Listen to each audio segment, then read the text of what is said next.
voici. Vers mon cœur, tout mon sang se retire. J'oublie en le voyant ce que je viens lui dire. Souvenez-vous d'un fils qui n'espère qu'en vous. On dit qu'un prompt départ vous éloigne de nous. Seigneur, à vos douleurs, je vais joindre mes larmes. Je vous viens pour un fils, expliquer mes alarmes. Mon fils n'a plus de père, et le jour n'est pas loin, qui de ma mort encore doit le rendre témoin. Déjà 1000 ennemis attaquent son enfance, vous seuls pouvez contre eux embrasser sa défense.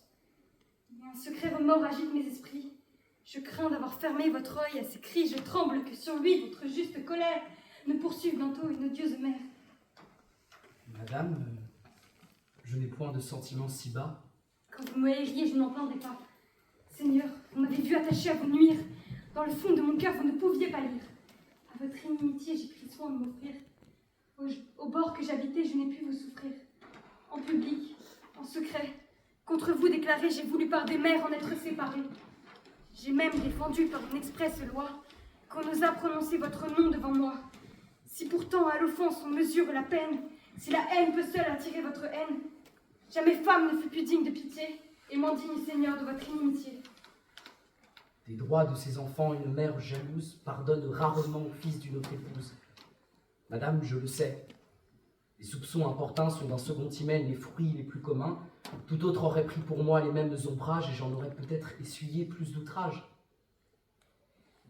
Ciel, que le ciel, je sais attester que cette loi commune a voulu m'accepter, qu'un soin bien différent me trouble et me dévore. Madame,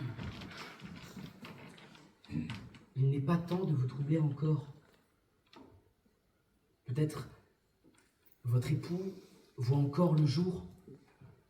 Le ciel peut à nos pleurs accorder son retour. Neptune le protège, et ce Dieu tutélaire ne sera pas en vain imploré par mon père. Je ne vois point du fois le rivage des morts. Seigneur, puisque Thésée a vu les sombres bords, vous espérez en vain qu'un Dieu vous le renvoie. Mais l'avare Archéron ne lâche point sa proie. Que dis-je? Il n'est point mort puisqu'il respire en vous. Toujours devant mes yeux, je crois voir mon époux. Je le vois, je lui parle et mon cœur.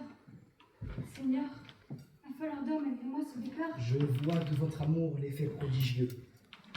Tout mort qu'il est, Thésée est présente à vos yeux. Toujours de son amour, votre âme est embrasée. Oui, prince, je languis, je brûle pour Thésée. Je l'anime empointée qui ont vu les enfers. Volage adorateur de mises d'objets divers. Qui va du dieu des morts des honneurs à la couche. Mais fidèle, mais fier, et même un peu farouche. Charmant, jeune, traînant tous les cœurs après soi. Tel qu'ils m'ont dépeint mon Dieu, ou tel que je vous vois. Lavez vos yeux, vos pores, votre langage. Cette noble pudeur colorait son langage. Lorsque de notre crête il traversait les flots. Que faisiez-vous alors? Pourquoi sont Hippolyte des héros de la Grèce à son d'Achille Pourquoi trop jeune encore ne pûtes-vous entrer sous le mépris? Pourquoi trop jeune encore ne pûtes-vous alors entrer dans le vaisseau qui le mit sur nos bords? Par vous répérit le monstre de la Crète, malgré tous les détours de sa vaste retraite. Pour en développer l'embarras incertain, ma sœur du fil fatal de termer votre main. Mais non, dans ce dessein je l'aurais devancé. L'amour m'en eût d'abord inspiré la pensée. C'est moi, prince. C'est moi dont tu secours vous eût la violente enseigné les détours. Que de soin m'eût coûté cette tête charmante. Un fil n'eût point assez rassuré votre amante. Compagne du péril qu'il vous fallait chercher, moi-même devant vous j'aurais voulu marcher. Et Phèdre labyrinthe avec vous descendu, ce serait avec vous retrouvé ou perdu. Dieu, qu'est-ce que j'entends? Madame, oubliez-vous que Thésée est mon père et qu'il est votre époux. Sur quoi jugez-vous que j'en perds la mémoire? Prince, aurais-je perdu tout le sang de ma gloire? Madame, pardonnez, j'avoue en rougissant que j'accusais à tort un discours innocent. Ma honte ne peut plus soutenir votre vue et je vais... Ah, cruel! Tu m'as trop entendu.